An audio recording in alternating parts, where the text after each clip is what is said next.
grandmother, Gail Ulrich. Back when the war, she was just a baby when it started, so she didn't really know any of the starting stuff. It wasn't a huge part of her life back in her childhood when it was actually going on. Her first memories of it, it was just around when she was 10 to 12 years old. If she even then, it wasn't really her opinions. It's just what she picked up off of her parents, the adults around her. Um, she she was in college when it ended. That influenced a lot of her opinions, just how she saw the college kids around her versus the young men who had gone off, been drafted. She wasn't drafted or anything, but her stepbrother Rod was. Well, he wasn't even drafted. He chose to enlist. He was a quiet, gentle farm boy, but he wasn't doing so well in school. He just kept skipping school and stuff. So his father actually told him that he either had to enlist in the army or actually start going to school, and that made Rod angry. So he actually joined the army out of spite. Didn't tell anyone until he was getting shipped off. They all went, accompanied him to the airport, shipped him off to boot camp, and he did really well in boot camp. He liked it. He did fine there. But then he went over. He took 2 tours over in Vietnam, and what he described it as, he said it was very boring. He didn't actually get the whole battle aspect of it. He just became very bored. So I asked my grandma what he was like when he came back, if anything had changed, and she just said that he'd gone from the gentle, quiet farm boy, and he was very withdrawn. He had picked up a lot of bad habits when he came back. He smoked, did drugs, had just got into a lot of trouble over in Vietnam. And he came back before his second tour ended.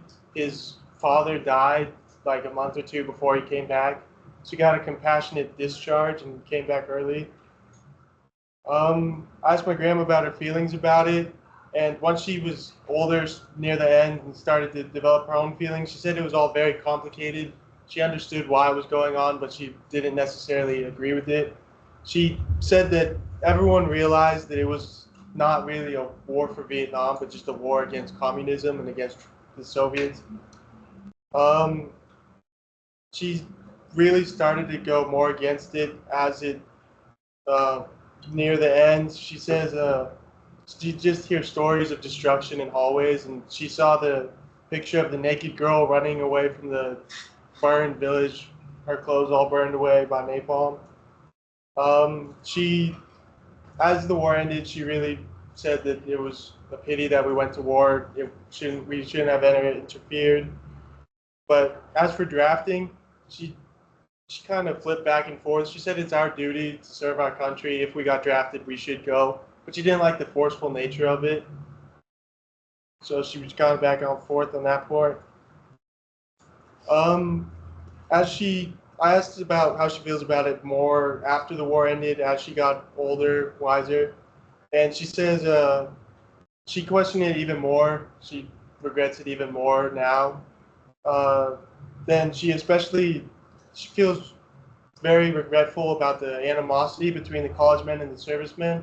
Because she was end of high school, start of college when it ended, and she remembers going to like pick her brother up from the airport, and people would just insult him at the airport, boo him, call him out, and she just really felt like that's not the way that our troops should be treated. It wasn't their choice necessarily to go and fight in Vietnam. They're serving their country, and so she's had a lot of compassion for those who went. Says they kind of got screwed over for the rest of life. All the veterans, a lot of them end up homeless, just kind of screwed up for the rest of life, and she really doesn't like that part.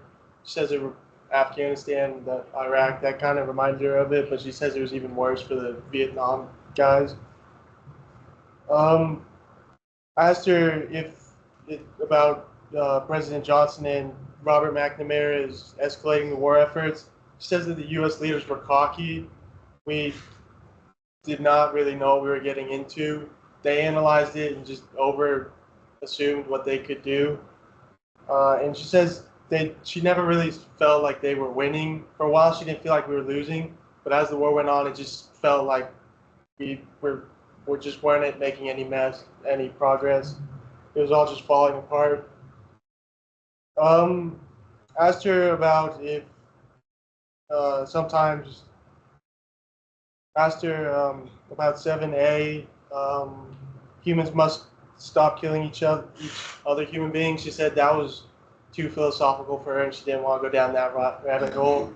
But then I asked her about the sometimes must we do evil to do good, and she said it sounds very lofty, and that often goes with the perception that America is always the hero, and she feels like sometimes America can very well be the bad guy, and the Vietnam was very much a situation like that.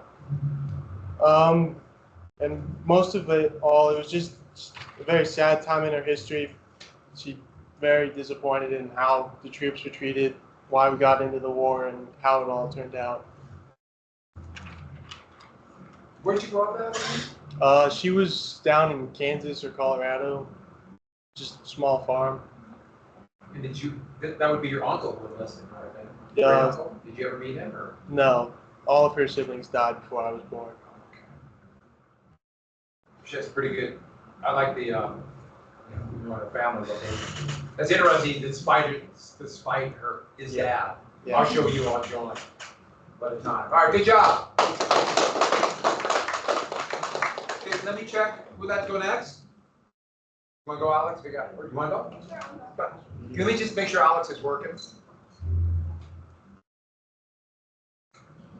Maybe.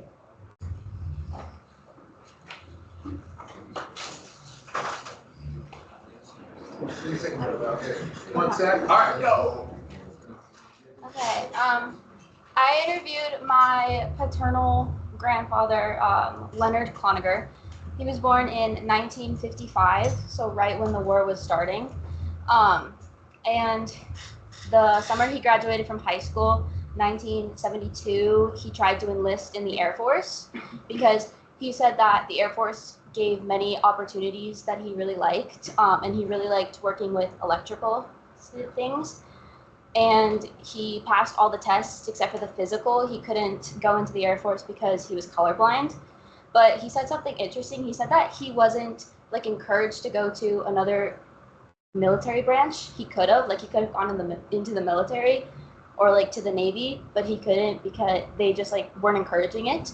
And he said that that was probably because they were lessening the amount of troops in Vietnam, so they weren't taking as many people. Yeah, let's see. He said that he didn't, as he was growing up, he didn't hear like much about the war. He said that he only heard what was on TV, and he was always told he said that he listened to his parents and his teachers, and he believed he thought that his elders like knew best, and they were all saying that the war is a good thing, that we're doing this to like fight communism. So he like mentioned many times that he didn't know anything like at all. But he said now that he's older and he's done a lot of research about it, he now thinks that it was a really bad idea that we had gotten into it. I asked him about the Robert McNamara things, and he kind of went down a tangent. He didn't answer like the question specifically, but he said as soon as I said Robert McNamara, he said, "Oh, I remember him." He said that Robert McNamara through the media was always pictured as, he said, a warmonger. Like he was always pictured as the good guy, and the TV programs made him look very good, so he didn't know anything different. And he said that about President Johnson too. Like he always thought that they were doing what was best for the country. And I asked him what like different memories he had from this period, and he said that one of the strongest memories he has is he was in second grade, and his second grade teacher came into the classroom, like she like ran into the classroom and burst into tears because President Kennedy had just been shot. And he like compared it to like the attack on the World Trade Center, like it will live in his memory forever. And he also said that he remembered something that President Eisenhower had said. He said it was either after he left office or like right before. He said that President Eisenhower had warned the public, saying that during World War II, our military was built up so much during that time to defeat communists that he was afraid that the military would become too big and that it would get out of hand. And he said that Eisenhower was right, because Vietnam, he said that through the war of Vietnam, the military kind of got like a big ego and took on too much more than they can handle for Vietnam. And he said that when he was a kid, the media, it was very easy for the media to twist and hide the truth, and that he learned from the war that he doesn't mistrust our government, but he doesn't trust it either. He takes everything that everybody says with a grain of salt. And yeah. Where did you grow up? He grew up, he was born in Bozeman and lived there till he was like in 5th grade and then moved to Helena. And he's lived in Helena ever since. And so he did, wait, 1955, is that what you said? 1955. Oh, so he probably wouldn't have known any of his peers who got drafted. He said that, I think he said that 2 kids from his high school class got drafted, but everybody else, they all had really high numbers, and he couldn't remember what the draft number got to. And he couldn't remember what his draft number either, but he said it was really high. It was like 350 or something like that. It was super high, so he wasn't gonna go. But he said that the opportunities were just too good to not try to enlist at least, because I think he said that they were like giving away a ton of scholarships to colleges, and like they would pay for you to go to college. I think some people were saying, and stuff like that. Like they do that now. Mm-hmm. Yeah. And, oh, by the way, his thing that was Eisenhower's farewell address. Oh, okay. He said the military industrial complex. That's interesting. How he remembers that. Good Yeah. for him. He said that was like the Kennedy thing. Like he'll always remember that, and he's brought it up a couple of times. Like that, it's like burned into his memory. That's the way it happens, especially when you're a little bit younger. It's amazing how that will stick. All right, good job. All right. Volunteers for next? Okay, go ahead. Just a sec. Is it still working? All right, good. We're filming this. It's going live, coast to coast. All right, go ahead. So I interviewed my maternal grandma and grandpa. So my grandma wasn't in the country. She was in Cuba. She was born January 10th, 1959, and she really had no idea what was going on. My grandpa was born in 72, and his dad was in Korea, so he had more of an idea, but he was kind of born at the very end, so he wasn't really involved. They said that they don't think that the United States should have been involved, and thinks it's the government trying to test new weapons and wasn't their place/war. Neither of them really knew anybody who was drafted, but my grandpa's dad was in Korea, and so he had that experience of being like, maybe it's not the best idea. They said that their hands were tied by the government for like in military service and stuff, like they really had no choice to go, and that it was just kind of like, oh, it's like your job, so they had to do it. They said that most people in America changed after Vietnam, and that in the beginning it was like a right idea, like they were like, we really agree with this, and at the end it was very like they didn't. At the end, sorry.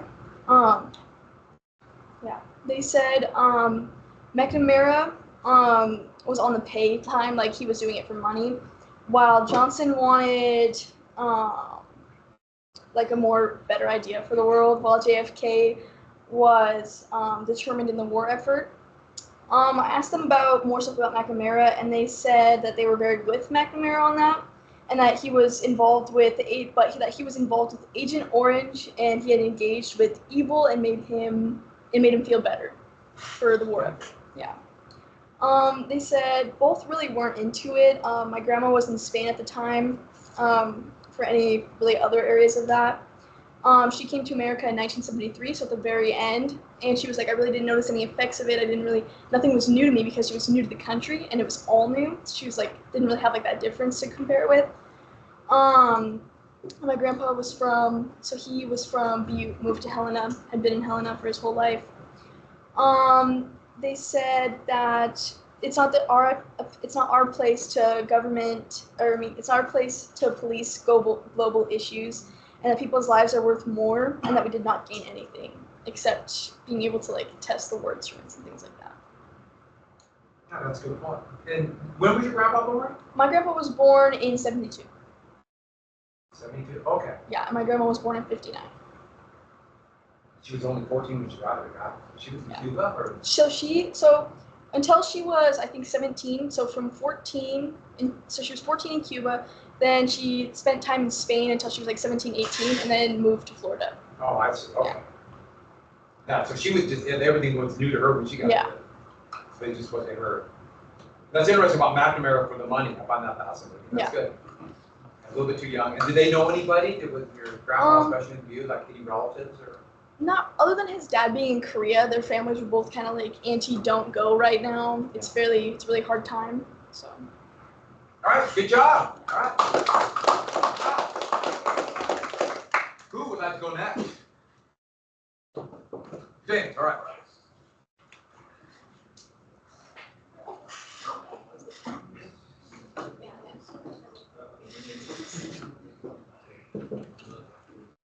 You have the book?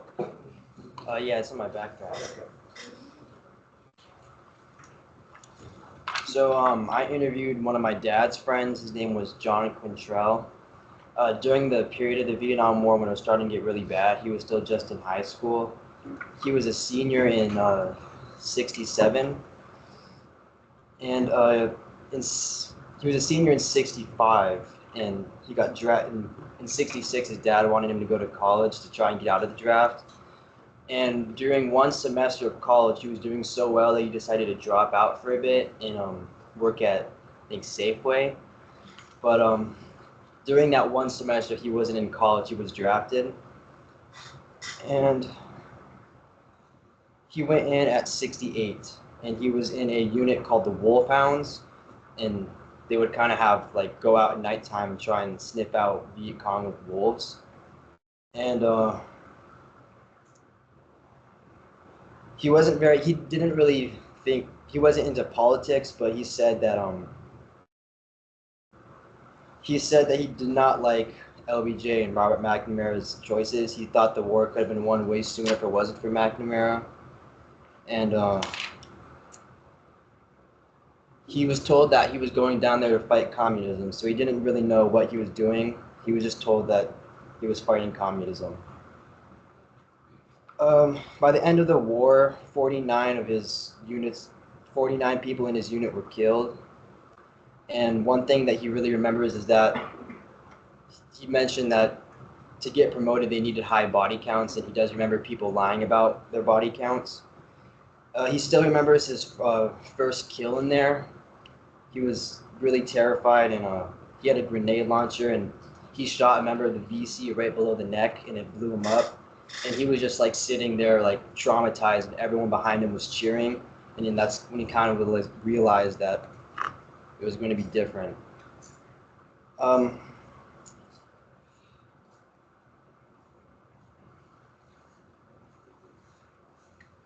He always hated the war. His views of the war didn't change throughout the whole time. He said it was a shit show the whole time. One thing that he also remembered was that they were required to always need to carry gas masks. He mentioned this story to me that they were required to carry gas masks because I think the VC were trying to use gas tactics, and he saw one of the VC use gas or something, and he's never seen it before, so he just shouted gas, and then he put on his gas mask right away and he survived it. But some of the people that were in his unit didn't make it, and he remembers hearing their screaming. He said they were crying and calling out for their mothers.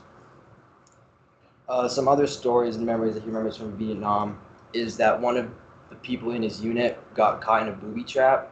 They were walking and they fell into a trap, and with spikes that like closed in on his legs and impaled them. Luckily he survived, but he was left traumatized because he was just where that trap was, setting up his camp. He went in as an E1, which is private rank, and he left as an E5. But after the war, he was promoted to E6 because they wanted him to come back to instruct some of the newer troops. He also worked with ARVN a few times. For the first few months, he worked with some of the troops from ARVN. In the war, he said that the first 3 months, he was completely terrified. And in this months from 6 to 9, that's when he was like angry, and he was just obsessed and wanting to kill all VC that he saw. And then in the last 3 months, he was again terrified because he didn't know if he was going to survive before he would make it back home. He had really bad PTSD from it. It cost him 2 marriages. He told me about one of his marriages. when he woke up in the middle, he slept with a gun under his pillow at all times. And one of the times he thought he heard something, so he got up with his gun. And he told me that he literally saw a member of the VC in his house, and he could see their gun and everything. He was on the brink of shooting them before he found out that it was actually his wife, and she was screaming at him, "What are you doing?" And then they got divorced. Yeah. But when I brought up Robert McNamara, he did not really. He hated McNamara. Again, he thought McNamara's actions were terrible, and he also was treated really poorly when he came back. He remembers explicitly the people calling him like terrible names and spitting on him. He told me that one time he was at a grocery shop, and this woman spat right in his face, and he said it took like all of his power just to control himself to not strangle her right there. And after that, he kept secret that he fought in Vietnam for 37 years. Yeah, that's about it.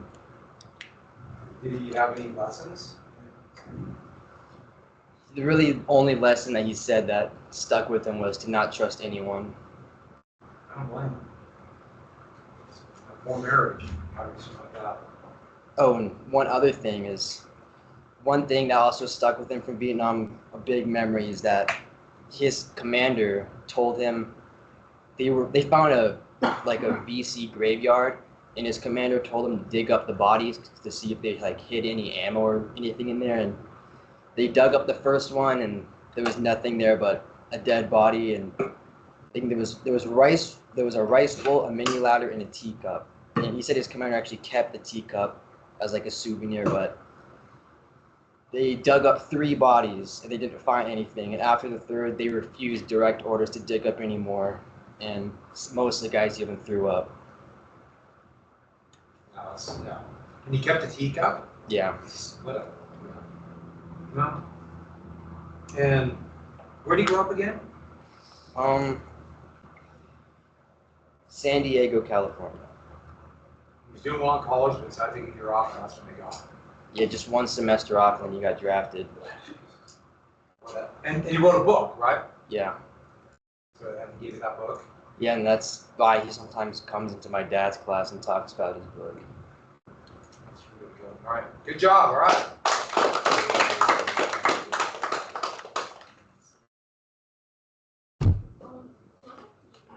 What the agency is really into, like, and so I would just Agent Orange.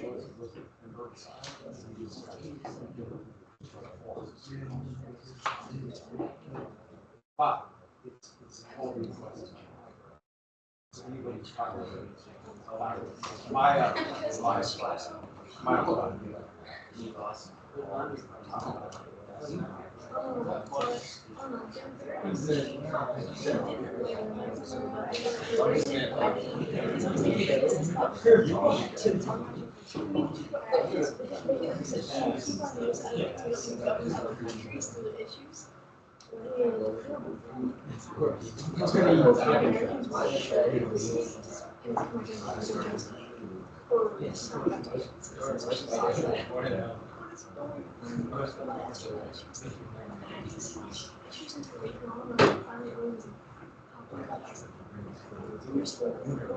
I could see that for that many years.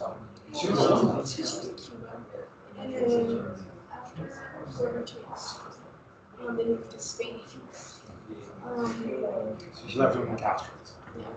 And then she moved to Spain. And then after she grew up in a townhouse in Spain, she came to America. And then she got here for the first time. But she was yours. And she left to America the second time. I'm not sure. Thank you. We still have 20 minutes, so just I'm sure it's enough. Where let's go next? All right, good. Good presentation so far. These are really interesting. I like the different varieties.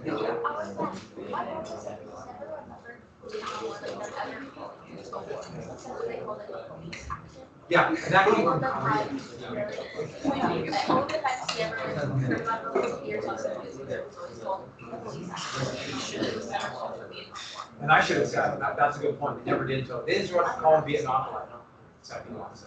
Yeah, and he said that even when those scenes, he was like, this is not police act, it's not police act. He was like, everybody just saw through it. They called Korea. Okay, here we go. Okay, so I interviewed my paternal grandpa. His name's Tim Shanks. Basically, he was a senior in high school when they were like drafting again. It was like when it became the lottery draft. And so he still remembers like him and his friends' numbers and stuff, and like his two brothers. But his number was so high, he was 348, and he was already accepted to college, so like he wasn't gonna have to go. He didn't realize that that's how people were like getting out of it, was by trying to get accepted to college before he, got in. His brother was supposed to get drafted, but when he like got a physical, I guess, he didn't have to go because he had a perforated eardrum. And then his other brother was already in the military and not anywhere near Vietnam, so he didn't really have to worry about it at all. He just remembers like nobody really wanted to be there. There was also a lot going on in the U.S. at the time that he felt needed more like attention. He also brought up like the Middle East at the time was still like super shaky, and like there was a lot of conflict there, and he felt like everything was getting overshadowed by the Vietnam War, and that we didn't really have to be there that long. He also brought up like Afghanistan and how it's the same thing that happened there, is that we didn't even have to be there that long. So he grew up in Great Falls, and yeah, like I said, none of his brothers were drafted or cousins or anything like that. He did have a friend later on in life that was a highway patrolman that he worked with, and he was a crew chief in a helicopter. And when like anybody would ask about it to like this friend, he would just like not want to talk about it at all. He hated talking about it, and he like kind of pretended that he didn't even like remember anything because he was just so like adverse to talking about it. He just hated it so much. He brought up a lot about like the news and how the government was saying one thing, but like everything in the news was completely opposite, and like nobody really knew what to like trust. Like they didn't really know to trust the government and McNamara and Johnson, but they like, they also were seeing everything in the news that showed horrific stuff that like nobody would want to deal with. So yeah, he just kept saying like they just stayed way too long, and it was just way too unstable. Nobody really wanted to be there at all, and that nobody, like none of the people in the government were actually doing their job, is what he said. He said even once they were like over there, North Vietnamese had like a steady flow of army, and so he just felt it wasn't like there was no winning in sight. He felt like there wasn't actually ever a winner in that situation. I also asked him about like the photographs and stuff like that, and he just said he didn't remember it because it just wasn't like, I don't know. He just said he didn't remember it because he didn't feel like that was the point that needed to be made. He felt like it didn't really have to do with like citizens and stuff like that, that we just needed to worry about our soldiers and bring them back. And he said, when I asked him about like the things that McNamara was saying, he was like, war is necessary, but not as necessary as America feels it is. Like he said, that America tends to enter in conflicts that we really have no business being in at all, and that there's no doubt in his mind that war is horrific and evil, and that at the end of the day, if it's not a direct conflict, we shouldn't even be getting involved. He also brought up like we shouldn't force countries that don't want a democracy to have a democracy, and that like democracy isn't going to work if it's forced onto these countries, and that America really has no business doing that. He said that most of his memories were just like because he grew up in Montana, he grew up in Great Falls. Like, it was great. He didn't really have to deal with anything, especially because he was drafted. So like, his time was fine, and like all his friends' times was fine. But like, there was always that like thing in the back of their mind about this conflict. So everyone was kind of a little bit uneasy.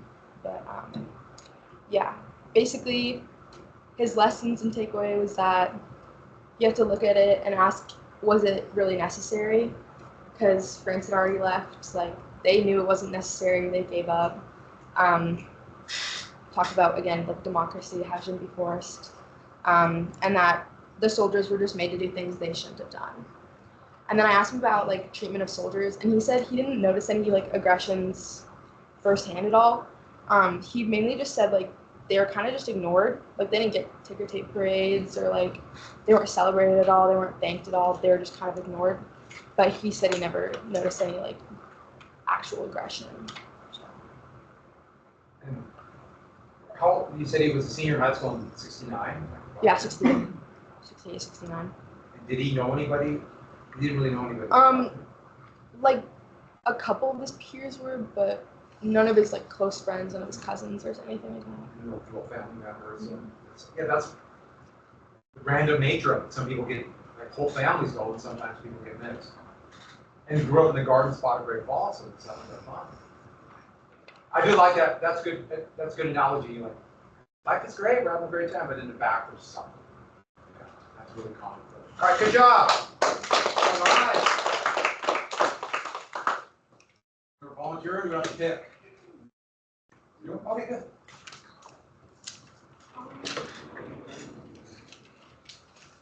So I interviewed my step grandpa Nate. He was around like 6 or 7 when the United States got involved with the war, and he was born in Saco, Montana, and there was like barely any people who lived there, so he had like maybe 2 or 3 kids in his class. What was his name again? Nate. Okay, good. So he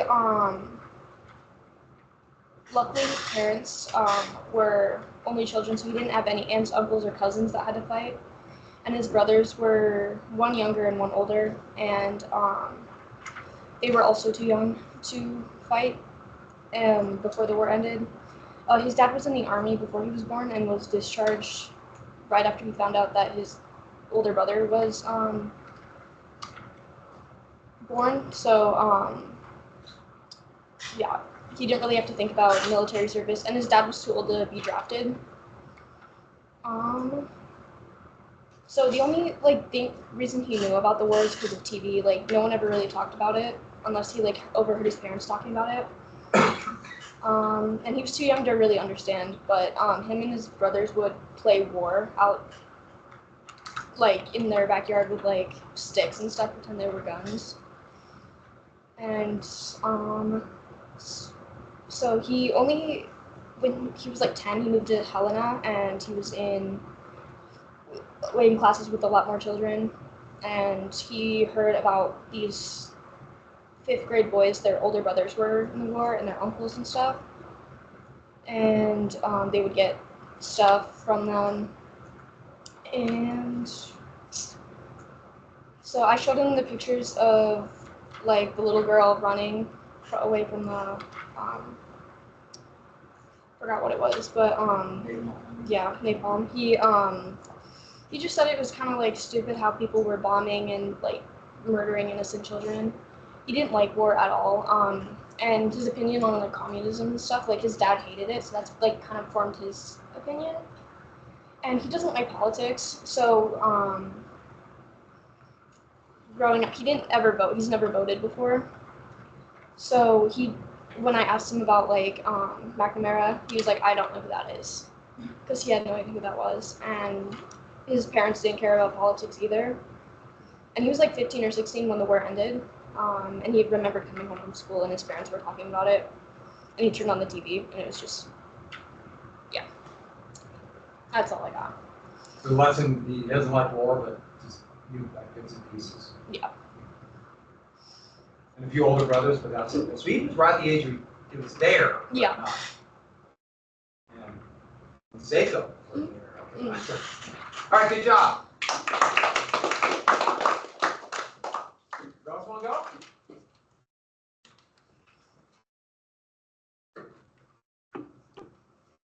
Who's volunteering you? You wanna go? All right, come on, you're up. Let's hear what you got. Come on. These are going great. I really like these.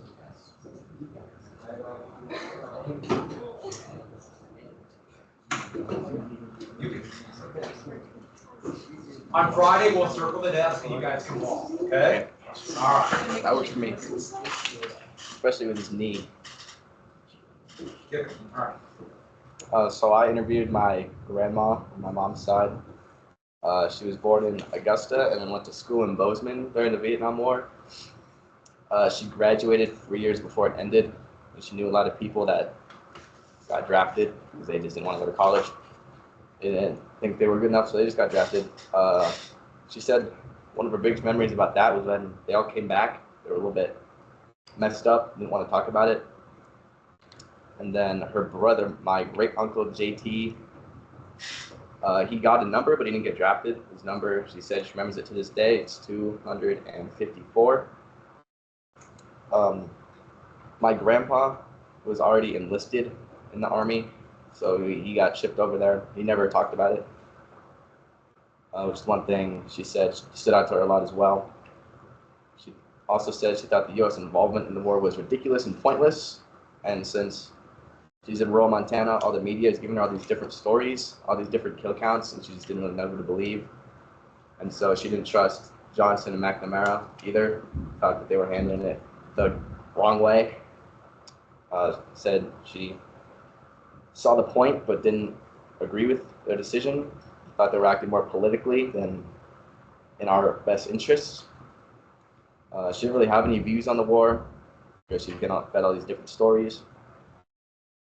And then I asked her about the McNamara quotes, only the last one, where he's talking about, like, I don't remember what it was. She said, he must have been trying to justify his actions. There's no real way he could feel that way, because you can't, if you do evil to do good, then you're also evil, so you're trying to justify yourself.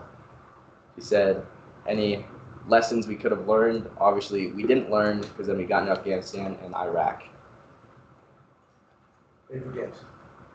So your grandpa, was that her husband? Yeah. But he never talked. He never talked about it. He also fought in Korea, so he talked about that, but then he went out to Vietnam, didn't talk about any of the wars ever again. He kept all of his pictures locked in a box, hidden away in the attic. Still there. Yeah. Both wars are horrible, but totally different style of fight, so it's awful. And Augusta then in Bozeman. Sounds good. And did she? So she must know a few people, but then. All right. Good job. 254, huh? I think we get one more in. Any volunteers? We can do yours tomorrow. I'm gonna look at the spots. You're leading the way, Alec. Yeah. Okay. No, yeah, okay. Anybody? Thank you, Cashin, for stepping up to the plate. You're good people. No. Oh, wait, Trinity, you want to go? No, Cashin She actually has a really good one. He's already getting his stuff out. She actually has a really good one. She actually has a really You're up, Cashin. Trinity, you're second tomorrow.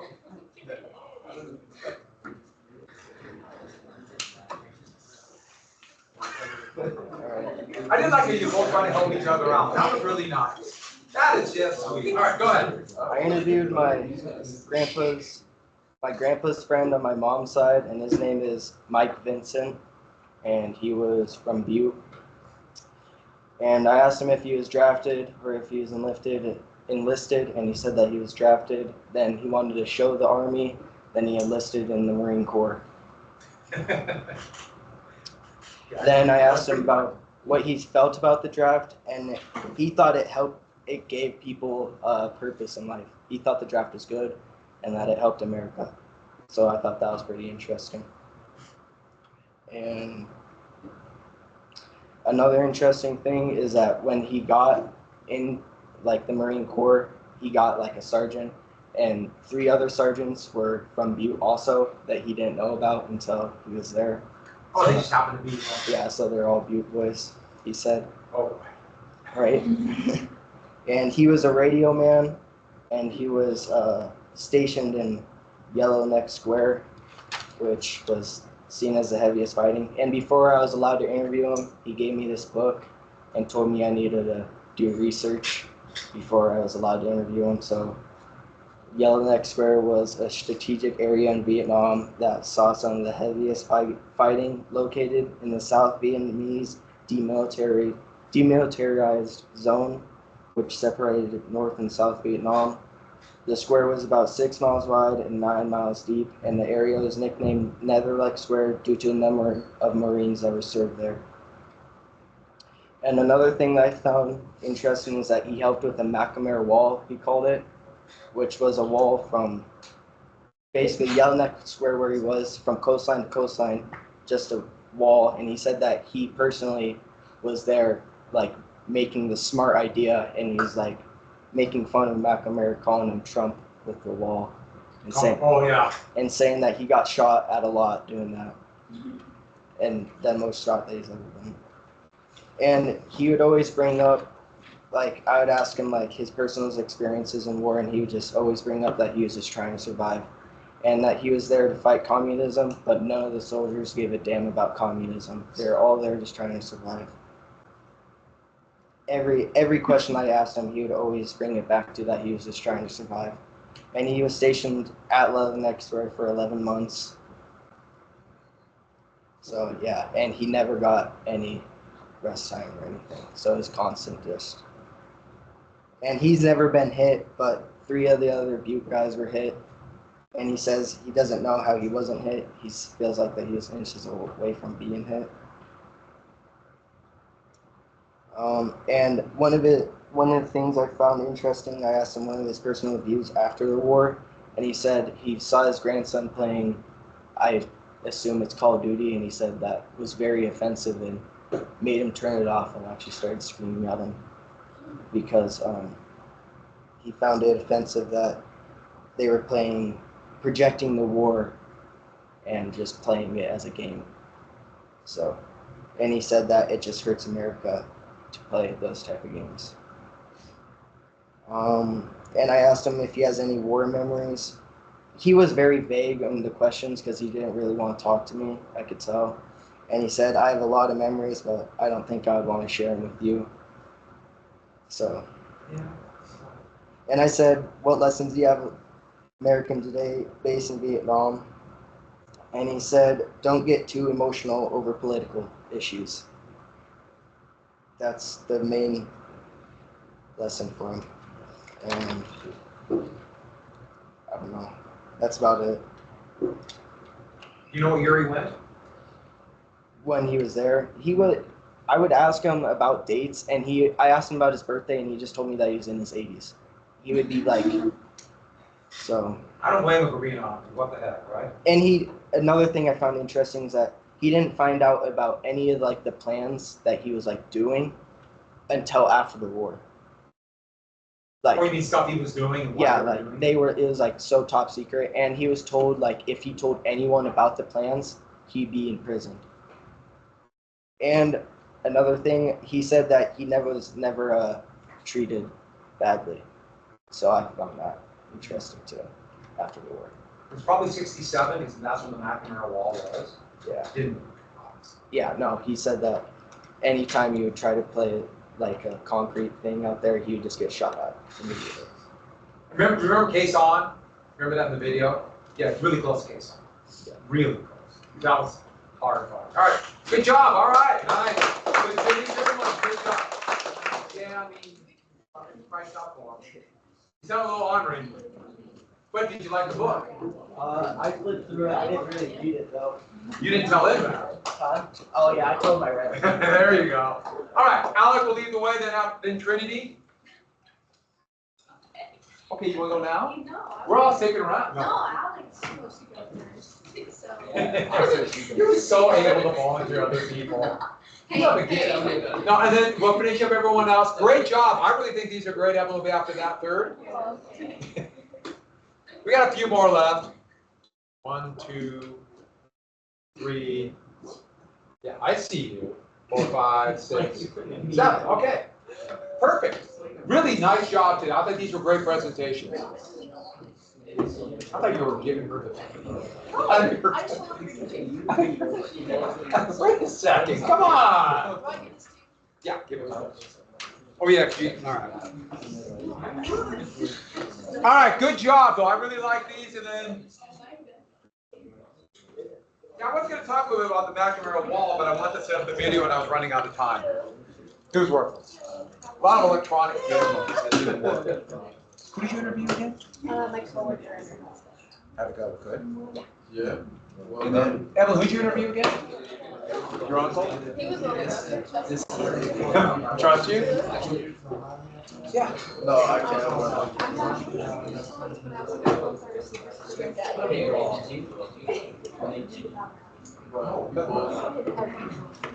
Must have balls.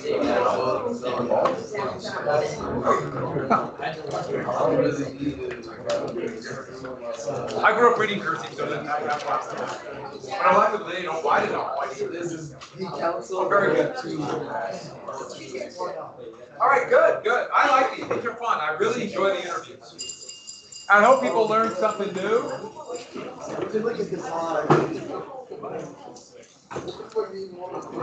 So, Danny showed me a lot of the pictures, but I want to cheat and see more. He showed me a lot of the stuff.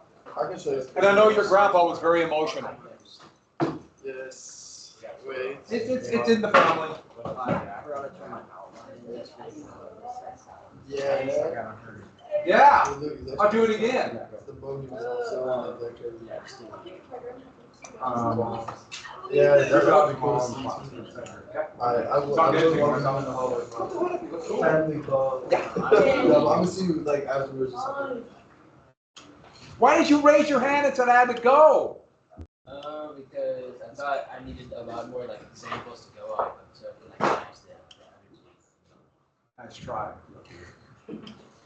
Okay, so we're gonna finish. We're gonna start something, but you're gonna go first thing on Thursday. Yes. You're going I fourth. know I'm going tomorrow. Yeah. I just said Yeah, so that was the ship he was on. Yeah, the World Sea. World Sea. Yeah, that was These were the bombs that they dropped in the 12-hour cycles that you told me about. They were 12 hours, come refuel, next people out, and the one time they got a break every year was when they rescheduled like the times of when the 12 hours are going to be. So the one time they got a break. Oh, but then it's 12 on, 12 off, 12 on. Yeah, 12 yeah. off. Ah, God. And this is some. What's the name? Yeah, and this is him getting. He said they would get ice cream there and stuff like that, and those are his buddies. He told me some story about this guy. I'm not sure which one it is. This I have a really good story about this. It was a decoy that an admiral was supposed to be on, and they flew into Da Nang, and then it turned out. Do you know that story? Yeah. And then they met this sister in Anaconda. You know about that part? I can't remember all the story. I know he told me the story. Yeah. Will you tell it to class tomorrow? Yeah. I remember him telling me that, but I can't remember all the details. Yeah. So I remember he was a decoy, and then he met, and I remember that, but he told me that, you know, probably camping, probably, that's it. What's I bet he weighed about, not, he's pretty good shape, but I bet he's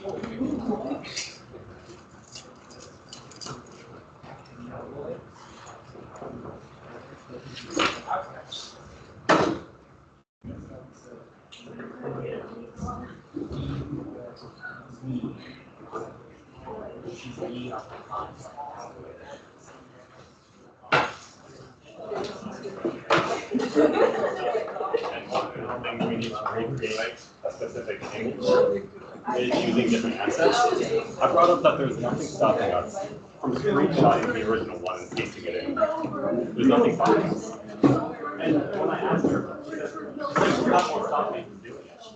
I'm not going to do it, so I started.